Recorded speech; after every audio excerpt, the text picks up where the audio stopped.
Next stage is your elastic. So pin your elastic 1 centimetre down from the top and 1 centimetre down from the bottom in place.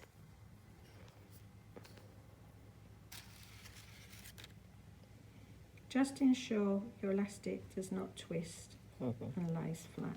Very important. You notice on your pattern that you've got a top piece where it says nose and a bottom piece where it says chin opening. So there's 2 notches there, which you make sure you leave those open because that's where you're going to turn the whole thing through. So Jo is just securing her elastic in place and removing the pins.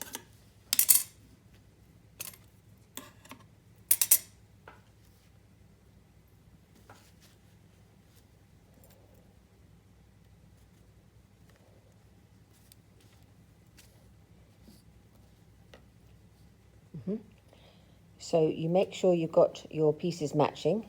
So match the double notches where it says chin opening and place one on top of the other and pin.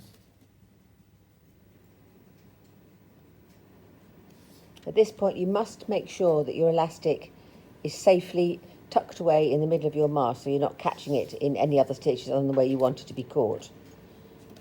So you start stitching from one of your notches where it says chin opening, 1 centimetre in,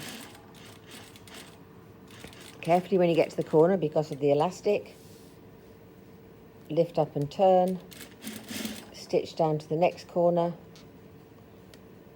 checking all the time that you've got your edges together, lift up and turn, right the way across the top bit where your nose goes,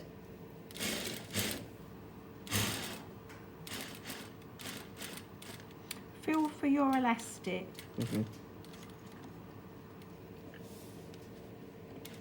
Again, as Jo says, doubly sure that you're not caught your elastic anywhere other than the way you want to catch it. Then stitch along to the other knot. So you're leaving an opening of about 4 centimetres it is.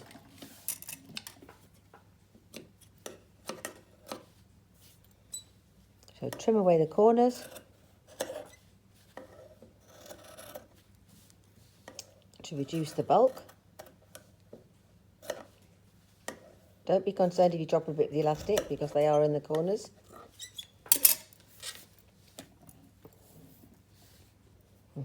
Go back to your opening and then turn your mask through. Very much like your duvet cover at home, Yeah. or your pillowcases. As soon as you get a small section through the hole, you can gently pull the rest through. Don't be tempted here to pull onto the elastic straps, but pull the fabric itself.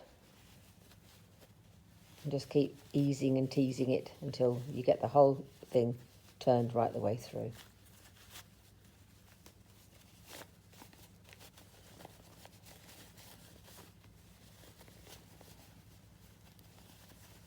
By having that opening a little bit wider, you're able to get your finger back inside just to manipulate your fabric. Just be patient with this section.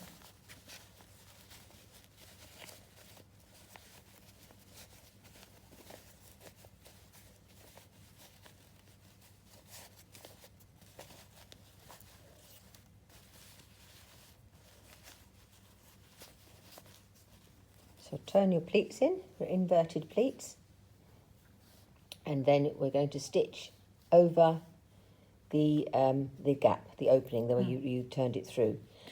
If you stitch this mask by hand, you don't have to stitch it on the machine. Again, this can be stitched by hand. If you have stitched it on the machine, you prefer to sew this bit by hand, you can. Otherwise, you can stitch it through on a machine stitch. I'll just show you a really good stitch, slip stitch. So this will be invisible. So single thread through the fold Then come back across to the opposite fabric and go in and about 0.5 in front, so this is on the fold through. Go directly opposite along the fold. Can you see that, everybody? Pull. So it's a bit like taking steps. If you look at it like little straight lines, 1, 2, 3, 4. And this creates invisible stitch.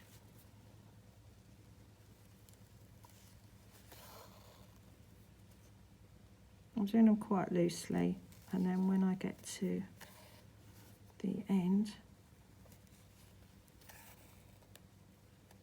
if you can't see this too well, if you have a look on YouTube, there'll be plenty. This is also great for when you're joining patterned fabrics and you want to ensure complete match. And pull tight, invisible. Perfect. And secure with a knot. Loop and pull through. That's the end of the Dawn and Joe show. Goodbye.